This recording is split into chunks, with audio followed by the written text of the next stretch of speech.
Sometimes the people we trust the most hide the deepest secrets, and sometimes a child's voice, though small, can change everything. Timini was just 10 years old, a lively primary school boy who loved playing football and reading folk tales. Most afternoons, when the school bus dropped him off at 3 p.m., the house was empty. His parents, Mr. and Mrs. Ease, owned a busy market shop and worked long hours to give him the best. At home, loneliness became a silent companion. One evening, Timini gathered his courage. "Mommy, I don't like being home alone," he said softly. Mrs. Eze knelt beside him, eyes filled with guilt. "We're so sorry, Timini. We're trying to make life better for you." He nodded, understanding, but still wishing for more. Soon, Mrs. Ease found a solution. "Timini, from today you'll stay with Auntie Mumfon next door until we get home." Auntie Mumfon, a woman in her late 20s with a warm smile, lived alone. She often gave Timini chin-chin and sweets. Timini felt safe. Also, he thought. At first, afternoons at Auntie Mumfon's were joyful. Cartoons, laughter, new storybooks. One day, she even gifted Timini a brand new football. "You're like the little brother I never had," she said. Timini's heart swelled with pride. But soon, something changed. One afternoon, after homework, Auntie Mumfon sat too close. "Let's play a special game, Timini." "But it's our secret," she whispered. Confused, Timini tried to play along. But this wasn't football. This wasn't right. "I don't like this game," he said, voice trembling. "You'll understand soon," Auntie Mumfon insisted, her smile unchanged. But Timini felt sick inside.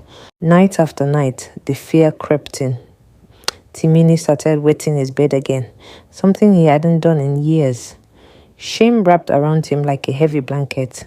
He didn't know how to explain what was happening.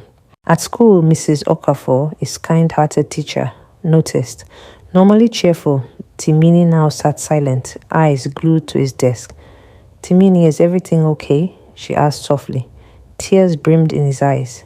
He wanted to speak, but the words were heavy. Later that day, Mrs. Okafor gently pulled him aside. "You can tell me anything," she said.